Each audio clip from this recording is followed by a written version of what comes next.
नमस्कार दोस्तों, जय श्री राधे कृष्णा। सर्वप्रथम मैं आपको हृदय से शुभकामनाएं देना चाहता हूं कि आप बहुत ही भाग्यशाली हैं, क्योंकि आपने भगवान श्री कृष्ण की प्रेरणा से ही श्रीमद् भगवद गीता सार के इस वीडियो को देखने का मन बनाया। श्रीमद् भगवद गीता आज से लगभग 5000 वर्ष पहले महाभारत के युद्ध के मैदान में विचलित, अवसाद और दुख से घिरे हुए और मोह से ग्रसित अर्जुन को भगवान श्री कृष्ण द्वारा दिए गए उपदेश है। असल में अर्जुन तो माध्यम है। श्रीमद् भगवद गीता के उपदेश प्रत्येक मनुष्य के लिए ही तो है, क्योंकि हर व्यक्ति का जीवन एक युद्ध के समान ही होता है। भगवद गीता में प्राणी के सभी प्रकार के समस्याओं का समाधान है। भगवद गीता पढ़कर के समझने से आपके सोचने समझने और व्यक्ति वस्तु परिस्थितियों के प्रति आपके दृष्टिकोण में परिवर्तन आता है। आप अपने व्यर्थ के विचारों, चिंताओं और आशंकाओं को दूर कर पाते हैं। जब आप यह कर पाते हैं तो आप में उत्साह और उमंग का संचार होता है, जिससे सकारात्मकता बढ़ती है और आपका मनोबल बढ़ जाता है और आप अपना जीवन बेहतर ढंग से जी पाते हैं। अगर आप इन सभी लाभों को प्राप्त करना चाहते हैं तो कभी अधूरा ज्ञान न लें, इसलिए इस वीडियो को अंत तक सुनें। दोस्तों, हमारे मन में हमेशा यह सवाल उठता रहता है कि हमारे जीवन का उद्देश्य क्या है। तो आपको यह समझना चाहिए कि आपके दो सबसे महत्वपूर्ण दिन होते हैं। पहला दिन है जिस दिन आपका जन्म हुआ है, और दूसरा दिन जब आपको यह समझ में आता है कि आपका जन्म किस कारण से हुआ है। वह दिन हमारे जीवन का सबसे बेहतरीन दिन बन जाता है। समस्या का समाधान इस बात पर निर्भर करता है कि हमारा सलाहकार कौन है। यह बहुत महत्वपूर्ण है, क्योंकि दुर्योधन शकुनी से सलाह लेता था और अर्जुन श्री कृष्ण से। श्री कृष्ण कहते हैं, जिस समय कोई समस्या जन्म लेती है तो उसके साथ उसका समाधान भी जन्म लेता है। हमारे जीवन में जब कोई विपत्ति आती है तो हम अपना पूरा ध्यान उसी समस्या की ओर लगा देते हैं, लेकिन जो हमारी जिंदगी में पहले से कुछ प्राप्त हुआ होता है, उस वक्त वो हमारे ध्यान से चला जाता है, वह नजर ही नहीं आता। आपने कभी ध्यान दिया है कि जो लोग आपको बहुत ज्यादा प्रेम करते हैं वो आपके ध्यान में नहीं आते, लेकिन यदि कोई आपको परेशान करता है, आपको दुख देता है, तो उसका ध्यान आपको हमेशा आता है। यदि 5 लोग आपके बारे में कुछ अच्छी बातें कहते हैं तो आप उसे बहुत जल्द भुला देते हैं, लेकिन यदि कोई दूसरा व्यक्ति जो आपको अपशब्द कहता हो, आपको बुरा भला कहता हो, तो आप उसे कभी भुला नहीं पाते हैं। हमारी प्रकृति भी ऐसी ही है। हमारे आसपास जो अच्छी चीजें हैं उसकी तरफ हमारा ध्यान जाता ही नहीं, और जो हमारे साथ बुरा होता है उसकी तरफ हमारा ध्यान विशेष रूप से जाता है। तो आपको यह कहानी अवश्य सुनना चाहिए, जो आपके हर बुरे वक्त में आपको बहुत काम आएंगे। एक राजा के पास एक बहुत बड़ा बागीचा था और इस पर अलग अलग तरह के फलों के पेड़ थे, और एक किसान उस बागीचे की देखभाल करता था, और उस किसान के परिवार भी इसमें उसका सहयोग करते थे। प्रत्येक दिन वह किसान उस बागीचे से ताजे फल तोड़कर राजा को देने जाता था। एक दिन उसने देखा कि उसके बागीचे में अमरूद, नारियल, आम और कई फल पक चुके हैं और खाने योग्य भी हो गए हैं। तब किसान सोच में पड़ गया कि आखिर किस फल को राजा के पास लेकर जाऊं। उसने सोचा कि अंगूर तो काफी अच्छी तरह से पक चुके हैं, तो क्यों ना राजा के लिए अंगूर ही लेकर जाऊं। उसने एक टोकरी अंगूर से भर ली और राजा के महल की ओर चल पड़ा। उसे महल में जाने की अनुमति मिली। वह महल के अंदर पहुंचा तो उसने देखा कि उस वक्त राजा बहुत चिंतित था और गुस्से में था। आज भी किसान हर रोज की तरह पके फल से भरा टोकरी राजा के पास लेकर आया। राजा को गुस्से में देखकर किसान राजा से दूर किसी एक कोने में जाकर बैठ गया। फिर राजा अंगूर खाना शुरू कर देता है।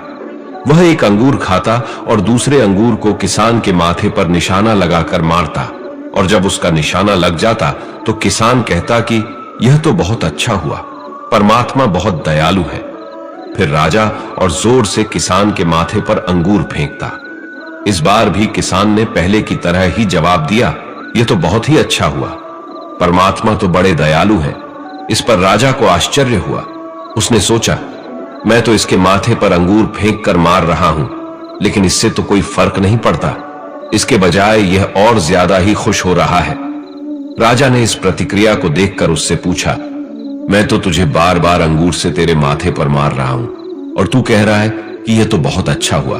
परमात्मा बहुत भले हैं, तू ऐसा क्यों कह रहा है? इसके जवाब में किसान कहता है, हे राजा, बाग में तो आज अमरूद, नारियल जैसे कई बड़े बड़े फल पककर तैयार हो चुके हैं। वैसे मैं अगर चाहता तो नारियल, अमरूद और बड़े बड़े पके फल भी लेकर आ सकता था, और यदि यहां अंगूर की जगह नारियल, अमरूद इत्यादि होता तो आज तो मेरा बुरा ही हाल हो जाता। इसलिए यही कारण है कि मैं कह रहा हूं राजन, आज तो जो भी हुआ बहुत अच्छा हुआ। ईश्वर बहुत भले हैं, दयालु हैं।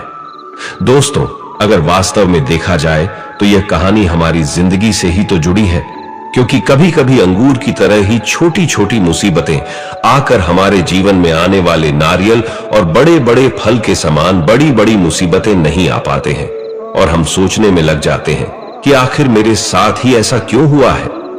हम छोटी छोटी समस्या के पीछे अपना समय व्यर्थ ही सोचने में जाया कर देते हैं कि यह समस्या मेरे साथ ही क्यों होता है, पर यह नहीं समझ पाते कि इसके आने से तो बड़ी समस्या टली हुई होती है। और ऐसा तभी हम समझ पाएंगे जब हम अपने हर तकलीफ को, अपने हर दुखों को गहराई से समझेंगे, उसका विश्लेषण करेंगे, तो यह हम समझ पाएंगे कि बहुत बार जब हम वर्तमान में किसी चीज से बहुत तकलीफ होती है या दुख लगता है, और तभी हम भविष्य में जान पाते हैं, हमें एहसास होता है कि अगर वह चीज हमारे साथ नहीं होती तो आज हमारी जिंदगी इतनी बेहतर न होती। दुख भले ही हमें अच्छा ना लगता हो, लेकिन बहुत बार यह हमारे जीवन में बहुत बड़ा सकारात्मक बदलाव लेकर आता है। इसलिए ध्यान रहे कि जरूरी नहीं कि हर अच्छी दिखने वाली चीज हमारे लिए अच्छी ही हो, और यह भी हमेशा जरूरी नहीं कि कोई चीज हमें दुख तकलीफ दे रही हो तो वह हमारे लिए गलत साबित हो। इसलिए हमेशा ध्यान रखें, जब भी आपके जीवन में कोई परेशानी या दुख आती है तो वह दुख और परेशानी आपको भविष्य में आने वाली किसी बड़ी मुसीबत से बचाने के लिए आती है। एक बार एक परिवार में पुत्र और पिता रात में भोजन के लिए बैठे, तो उस लड़के की मां ने उन दोनों के प्लेट में जली हुई रोटी और सब्जी परोसे, और उसकी मां ने अपने बेटे और पति से माफी मांगी कि गलती से उसकी रोटी जल गई है। तो उस लड़के के पिता ने अपनी पत्नी से कहा, तुम बिल्कुल भी चिंता मत करो, जली हुई रोटी तो कड़क होती है और मुझे खाने में बहुत अच्छी लगती है, ऐसी रोटी मुझे बहुत पसंद है। अपने पिता के इन शब्दों को सुनकर उसके पुत्र ने अपने पिता से पूछा, पिताजी, आपको क्या जली हुई रोटी बहुत पसंद है? तो उसके पिता ने कहा, तुम्हारी मां आज दिन भर काम करती रही, एक जली हुई रोटी किसी को दुख नहीं पहुंचाता। लेकिन अगर मैं ऐसा न कहकर उसे अगर मैं कठोर और तीखे शब्द में उसका जवाब दिया होता तो यह बात उसे बहुत दुख पहुंचता। कठोर और तीखे शब्द दिल को बहुत चोट पहुंचाते हैं। इस दुनिया में कोई भी ऐसा व्यक्ति नहीं होता जिसमें कोई भी कमी ना हो। इसलिए मैंने इस बात को जाना, और हम दोनों ने हमेशा जिंदगी भर यही सीखा है कि एक दूसरे की गलती को स्वीकार करना, उन्हें अनदेखा करना, हमें एक दूसरे की कमियों को स्वीकार करके जीवन को जीना सीखना चाहिए, तभी हमारे संबंध खुशहाल रह पाएंगे। मित्रों, इस कहानी से हमें यह सीखने को मिलता है कि हम लोगों को अपनी जिंदगी में एक दूसरे की गलतियों को माफ करना सीखना चाहिए। एक दूसरे को कठोर और कड़वे शब्द ना कहें, बल्कि एक दूसरे की कमी को जानकर एक दूसरे का सहारा बनना चाहिए। वहीं उसके उलटे अगर हम एक दूसरे की कमियों को अपने दिल में बिठाना शुरू कर देते हैं, अपने दिल से लगा बैठते हैं, तो हमारी पूरी जिंदगी कड़वाहट से ही भर जाती है। हमारे सारे रिश्ते कड़वाहट से भर जाते हैं। जिंदगी में यह सभी बातें आती ही रहेंगी, लेकिन निर्णय आपका है। क्या आप उसमें खुश रहते हैं या आप उसमें स्वयं को दुखी करके जीवन पर्यंत परेशान रहते हैं? एक राज्य में एक राजा अपने नगर के निरीक्षण के दौरे पर गया था। उसने सोचा, क्यों ना आज अपने नगर के लोगों की क्या समस्या है देख करके आऊं कि किस तरह से लोग अपना जीवन जी रहे हैं। उसने रास्ते में एक बूढ़े व्यक्ति को देखा जो सर पर लकड़ी की गठरी रखकर ले जा रहा था। वह बहुत ही गरीब था।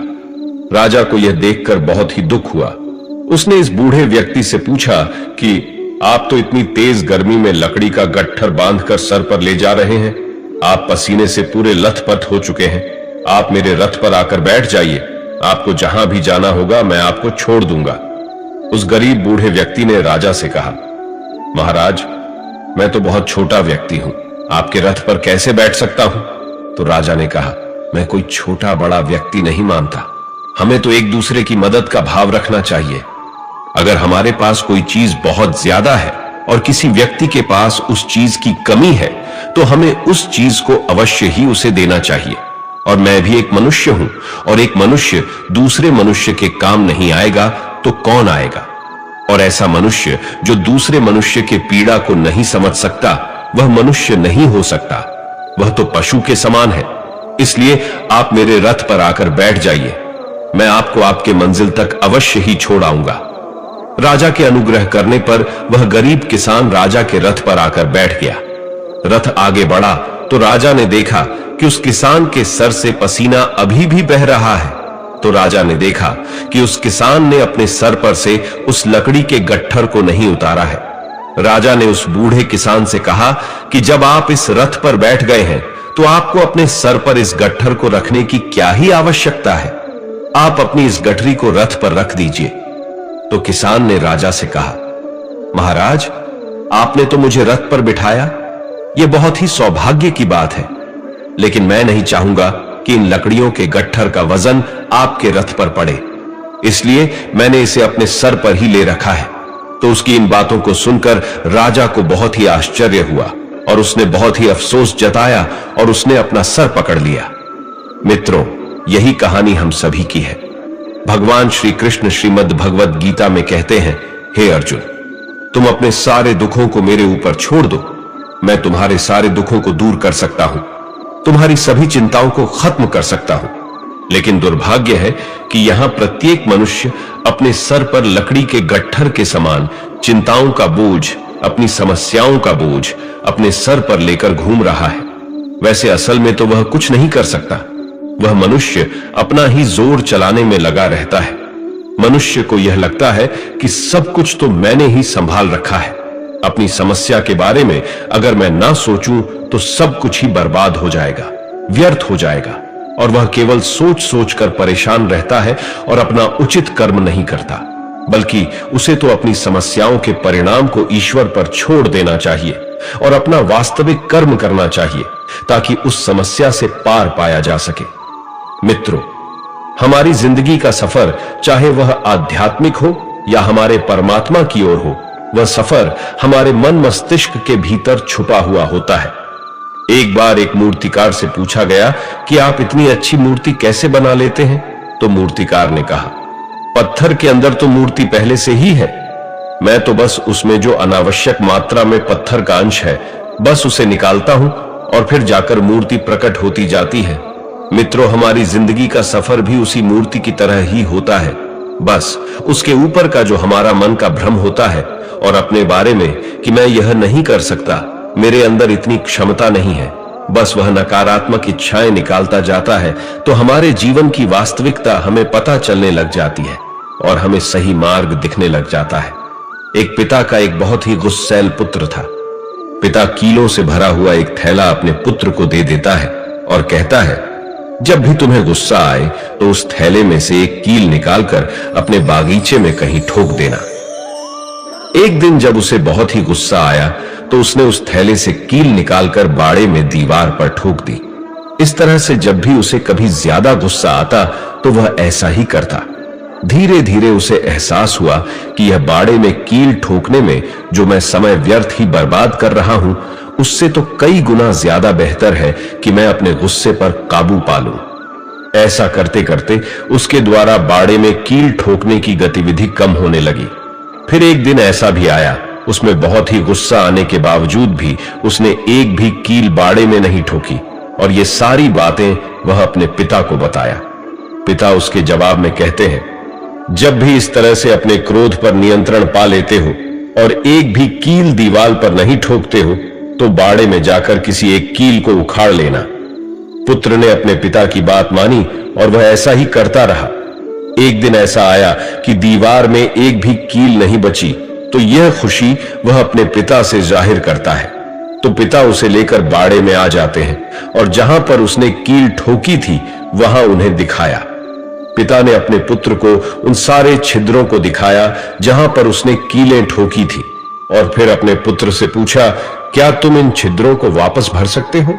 पुत्र ने कहा, नहीं पिताजी, यह तो संभव ही नहीं है। पिताजी ने अपने पुत्र के कंधे पर हाथ रखते हुए कहा, अच्छा बेटा, यह बताओ कि इन सब चीजों से तुमने क्या सीखा? इससे तुम्हें यह समझना चाहिए कि तुम्हारे द्वारा कहे गए कटु वचन दूसरे के दिल में इसी तरह छिद्र कर देते हैं, जिसको भरना असंभव हो जाता है, जिसको तुम जीवन पर्यंत कभी भी नहीं भर सकते।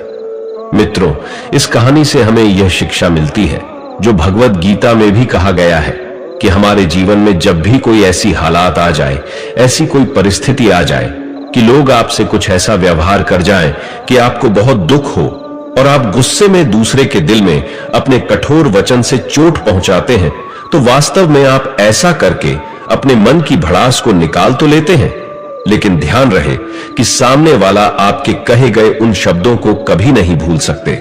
इसलिए आपके जीवन में जब भी कोई परेशानी या समस्या आए तो आप अपना हिम्मत न खोएं और मन में क्रोध न लाएं, लेकिन हां, उस समय आप अपनी समझदारी और अपने विवेक से अपने धैर्य को अपने साथ रखें और उचित निर्णय लें। एक शहर में एक बहुत बड़ा व्यापारी रहा करता था। उसकी जिंदगी धन संपत्ति और हर तरह के वैभव से भरा हुआ था। अचानक किसी दिन उसके व्यापार में बहुत बड़ी मंदी आ गई और उसे बहुत बड़े नुकसान का सामना करना पड़ा। वह जो कुछ भी जिंदगी भर कमाया था, उसे सब कुछ बेचना पड़ गया। उसने सोचा कि अब मेरी जिंदगी में तो कुछ भी नहीं बची है, ऐसी जिंदगी जीकर ही क्या फायदा। इससे बेहतर है कि मैं अपना जिंदगी ही त्याग दूं, स्वयं को ही खत्म कर दूं। ऐसा मन में विचार निरंतर उसके मन में आता रहा और एक दिन वह शहर के एक बड़े पहाड़ी की ओर चल पड़ा और पहाड़ पर चढ़कर नीचे खाई में कूदने का मन बना बैठा। उस पहाड़ पर एक संत बैठे हुए थे। उसने उस व्यापारी को देखा और उससे प्रश्न किया, आखिर तुम अपना जीवन क्यों त्यागना चाहते हो? उसने कहा, एक समय की बात है, मैं बहुत धनी व्यक्ति हुआ करता था। मेरे पास रुपयों पैसों की कमी नहीं थी, लेकिन आज मेरे पास कुछ नहीं है। मैं कंगाल हो गया हूं और ऐसी जिंदगी जीने से क्या फायदा? इससे बेहतर होगा कि मैं स्वयं को ही मार दूं। संत ने कहा, हे व्यापारी, तुम्हें धन कमाने की कुशलता कल भी थी और आज भी है। बीते वक्त में तुम्हारा धन चला गया, तूने धन को खोया है, लेकिन अपनी कुशलता और अपने स्वयं को नहीं खोया है। धन कमाने की कुशलता तुम्हारे अंदर कल भी था और आज भी है। समय एक जैसा कभी नहीं रहता। कल भले अच्छा था और आज बहुत मुश्किल हो चुका है, लेकिन खुद पर विश्वास रख। आज भले मुश्किल है, लेकिन कल अच्छा अवश्य ही आएगा। वक्त ही तो है, कल अवश्य ही बदल जाएगा। मुश्किल वक्त का सबसे बड़ा सहारा है उम्मीद, और अगर आप में साहस और हौसला है तो हर तूफान के बाद भी किनारा है। यह मुश्किल वक्त तुझे बर्बाद करने के लिए नहीं आया है, बल्कि तुझे और भी बेहतर बनाने के लिए आया है। यह तुम्हारे साहस और कौशल की परीक्षा लेने के लिए आया है। इसलिए तू हिम्मत मत हार और वापस अपने घर को जा और पहले से ज्यादा मेहनत कर। जो कुछ भी तेरे पास है उसे वापस प्राप्त करने की कोशिश कर। उस व्यक्ति के हृदय में महात्मा की ऐसी बातें सुनकर एक नई उम्मीद की किरण जाग उठी और वो एक नए जोश में आ गया। उसने समझा, धन समाप्त हुआ है, मैं थोड़े न समाप्त हुआ हूं। क्या मेरी पहचान, मेरी जिंदगी सिर्फ धन से ही होती है? धन मेरे कारण से था और मैं धन के कारण नहीं था। और मैं अपनी दृढ़ इच्छा शक्ति और अपने मजबूत इरादों से जब चाहूं तब धन कमा सकता हूं। वह व्यापारी वापस अपने नगर को आया और महात्मा के कहे बातों के अनुसार उसने बहुत मेहनत की और पहले से ज्यादा धनवान व्यक्ति बन गया। मित्रों, इस कहानी से हमें यह ज्ञान मिलता है कि वक्त चाहे कितना भी हमें परेशान करता हो, वह वक्त गुजर ही जाता है। तो इसलिए हमेशा स्मरण रहे कि आपके जीवन में जब भी कोई समस्या या परेशानी आती है तो वह आपकी हिम्मत की परीक्षा लेने आती है। इसलिए अपने मुश्किल वक्त में घबराकर पीछे हटने के बजाय उससे लड़कर अपनी जिंदगी में और बेहतर मुकाम को प्राप्त करें और आगे बढ़े। एक बार की बात है, एक व्यक्ति जंगल के रास्ते से होकर दूसरे शहर को जा रहा था। रास्ते में उसने एक हाथी को देखा। उसने देखा कि वह हाथी बहुत ही ज्यादा ताकतवर था, लेकिन इतना शक्तिशाली होने के बावजूद भी वह किसी रस्सी से बंधा हुआ था। उस व्यक्ति को बहुत ही आश्चर्य हुआ कि इतना शक्तिशाली हाथी एक पतली सी रस्सी से बंधा हुआ है, जबकि हाथी चाहे तो रस्सी को एक ही बार में तोड़ दे, क्योंकि वह बड़े से बड़े चट्टान को, पेड़ को, किसी को भी उखाड़ कर फेंक सकता है और बड़े बड़े जंजीरों को भी तोड़ सकता है और अपनी आजादी को प्राप्त कर सकता है। लेकिन इसके बावजूद भी वह पतली और कमजोर रस्सी से बंधा हुआ है। वहां तो न तो कोई जंजीर था, न कोई पिंजरा था, फिर भी वह असमर्थ दिख रहा था। उस व्यक्ति के मन में यह सवाल उसे बहुत विचलित कर रहा था। इसलिए वह तुरंत ही उस हाथी के ऐरावत के पास गया और उसने ऐरावत से पूछा कि इसका क्या कारण है कि एक मजबूत हाथी एक पतली और कमजोर रस्सी से बंधा हुआ है और यह हाथी कुछ करने की चेष्टा भी नहीं कर रहा है। तब ऐरावत ने कहा, जब यह हाथी बहुत छोटा था तो उस वक्त से ही इसे इसी पतली रस्सी से बांधा जाता था। उस समय यह बहुत छोटा था और यह रस्सी इसके सामने बहुत ज्यादा मजबूत थी और यह उस वक्त उस मोटी रस्सी को तोड़ भी नहीं सकता था। उस समय उसने बहुत कोशिश की कि रस्सी टूट जाए। उस दौरान उसके पैरों से खून निकल जाता था क्योंकि उसे बहुत गहरे चोट लग जाते थे, लेकिन वह छोटा और बच्चा होने के कारण इस रस्सी को तोड़ नहीं सकता था।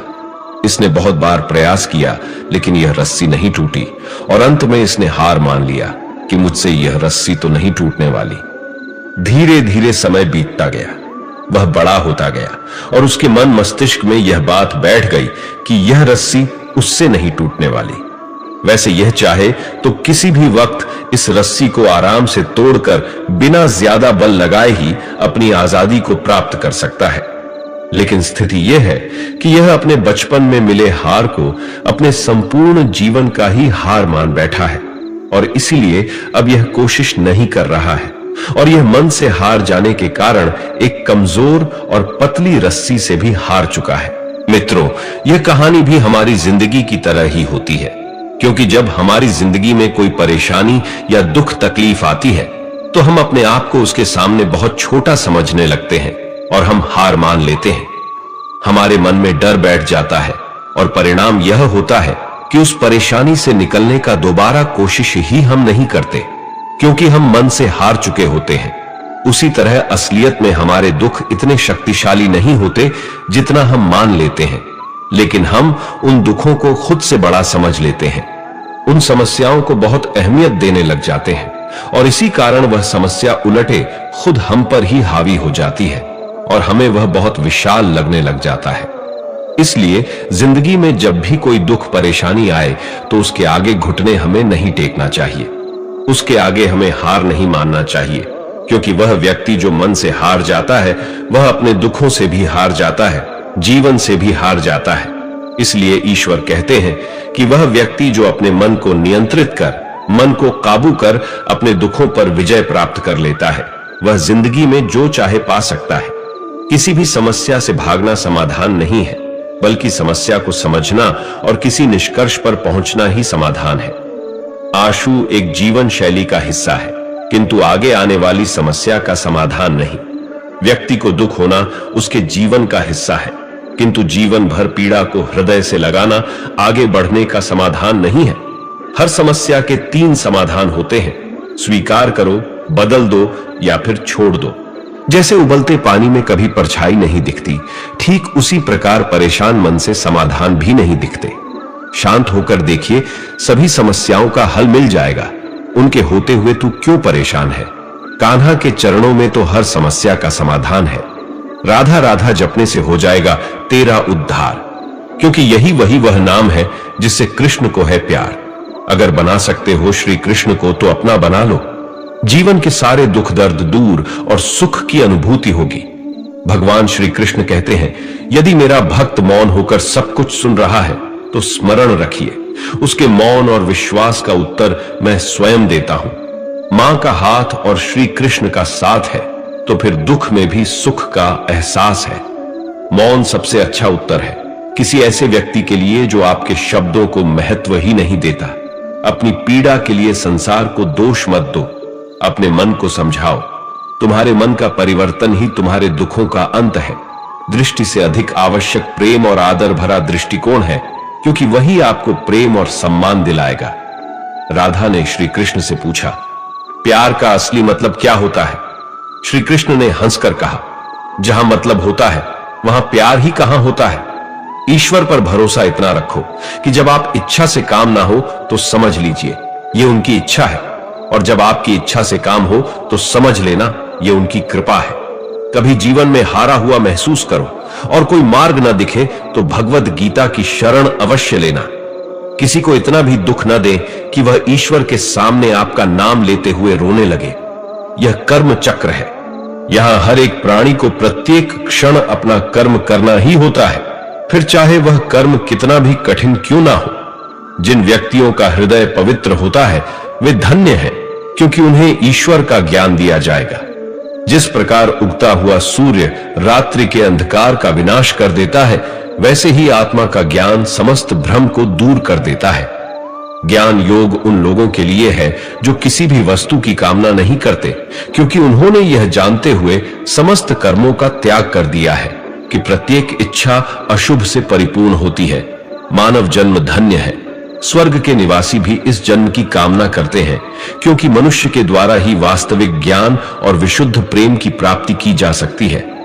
युद्ध हो या जीवन, सफलता केवल 3 शस्त्रों से प्राप्त होती है: धर्म, धैर्य और आपके भीतर का साहस। जब जल गंदा हो तो उसे हिलाते नहीं बल्कि शांत छोड़ देते हैं, जिससे गंदगी अपने आप नीचे बैठ जाती है। उसी प्रकार जीवन में परेशानी आने पर बेचैन होने के बजाय शांत होकर सोचें, हल अवश्य निकलेगा। समय और भाग्य दोनों ही परिवर्तनशील हैं। इन पर किसी को अहंकार नहीं करना चाहिए। संबंध उसी आत्मा से जोड़ता है जिसका हमसे पिछले जन्मों का कोई रिश्ता होता है। वैसे दुनिया के इस भीड़ में कौन किसको ही जानता है। क्रोधी व्यक्ति का ऐसा हुनर है जिसमें व्यक्ति फंसता भी खुद है, उलझता भी खुद है, पछताता भी खुद है और पिछड़ता भी खुद है। श्री कृष्ण कहते हैं, प्रेम में जरूरी नहीं कि उपहार कोई वस्तु हो। प्रेम, परवाह, इज्जत भी बहुत अच्छे उपहार है। कभी किसी को देकर तो देखें। मनुष्य के दुख का कारण उसका प्रेम ही है। वह जितना अधिक मोह करेगा उतना ही अधिक कष्ट भी भोगेगा। जो अपना ना हुआ उस पर कभी हक न जताना, और जो समझ न सके उसे कभी दुख न बताना। मनुष्य के जीवन के दुखों का मुख्य कारण उसके खुद की आशाएं और इच्छाएं होती हैं। अपने वह है जो विपत्ति में काम आए। अपनों के साथ समय का पता नहीं चलता, अपनों का पता चल जाता है। जीवन मिलना भाग्य की बात है, मृत्यु होना समय की बात है, लेकिन मृत्यु के बाद भी लोगों के दिलों में जीवित रहना यह कर्मों की बात है। श्री कृष्ण कहते हैं, हे अर्जुन, तू करता वही है जो तू चाहता है, होता वही है जो मैं चाहता हूं। तू वही कर जो मैं चाहता हूं, फिर होगा वही जो तू चाहता है। श्री कृष्ण कहते हैं, जब दिल में भक्ति हो और नियत में खोट ना हो तो मैं स्वयं तुम्हारे साथ रहूंगा। जो आपके साथ दिल से बात करता हो उनको कभी दिमाग से जवाब मत देना। स्वतंत्रता का भाव सबको प्रिय होता है, इसलिए अगर सच्चे प्रेम को पाना है तो उसे स्वतंत्र छोड़ देना चाहिए।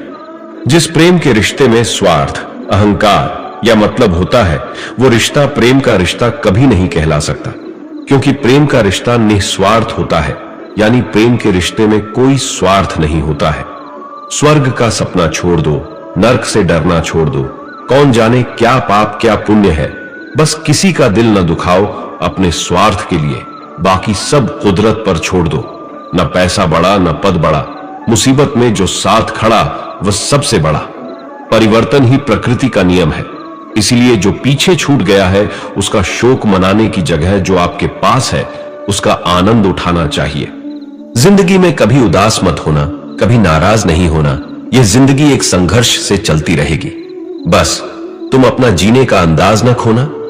मनुष्य अंदर से कितना भी टूटा हुआ हो, पर दुनिया के सामने उसे मुस्कुराना पड़ता है, क्योंकि ये वह दुनिया है जो आपके दर्द आंखों में आंसू लेकर सुन तो लेंगे, पर वही बात आपके पीठ पीछे बढ़ा चढ़ाकर कहेंगे। आपका मजाक उड़ाते हुए औरों को सुनाते हैं, इसलिए अपने दर्द अपने कान्हा से कहें। कितना अजीब है मन। जब हम गलत होते हैं तब हम समझौता चाहते हैं, परंतु जब दूसरा गलत होता है तब हम न्याय चाहते हैं। सिर्फ दिखावे के लिए अच्छा मत बनो। वह परमात्मा आपको बाहर से नहीं बल्कि भीतर से भी जानता है, इसलिए कोई भी बदलाव पूरी तरह से स्वयं के लिए होना चाहिए। दुख भोगने वाला आगे सुखी हो सकता है, लेकिन दुख देने वाला कभी सुखी नहीं हो सकता। आत्मा विनाश से बड़े है, कोई भी उस आत्मा का अंत नहीं कर सकता जो अनंत है। दोस्तों, इस वीडियो से आपने कुछ भी सीखा हो तो कमेंट में जय श्री राधे कृष्णा अवश्य लिख दीजिए और वीडियो को लाइक करके चैनल को सब्सक्राइब कर लीजिए और बेल नोटिफिकेशन आइकन को ऑल पर सेट कर लीजिए। धन्यवाद।